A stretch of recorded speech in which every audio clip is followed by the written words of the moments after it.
Sur la toile, ça parle de la nouvelle loi de finances. Les influenceurs et influenceuses du Cameroun devront payer les impôts à partir de 2024. Il y a un travail de fond qu'il faut faire. Sinon, on risque maintenant, si on pousse maintenant les enfants à faire des impôts, à payer des impôts, oui, ces enfants maintenant, et que d'autres refusent d'entrer dans les secteurs pour pouvoir avoir de l'argent. Maintenant, vu qu'il faut qu'ils payent des impôts, est-ce qu'ils vont se retrouver à faire des choses pour pouvoir... C'est tout ça, c'est pour ça que c'est un débat qui est trop compliqué.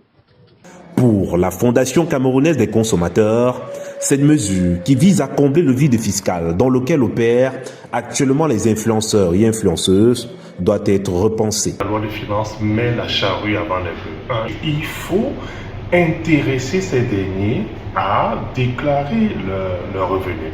Le souci avec cela, c'est que nous sommes dans un environnement qui n'est pas encore suffisamment régulé en ce qui concerne les profils d'influenceurs.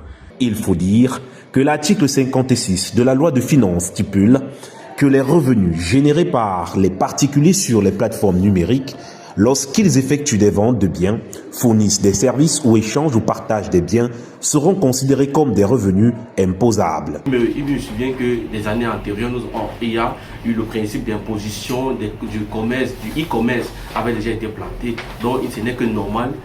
C'est important, ça va permettre de professionnaliser un peu le secteur.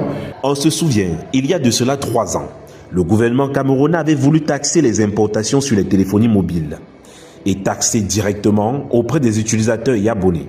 Seulement, cette mesure est morte de sa propre mort. Pour ce qui est de cette nouvelle décision liée à la nouvelle loi de finances, les informations relatives au montant de la taxe et les modalités de déclaration seront communiquées dans les prochains mois.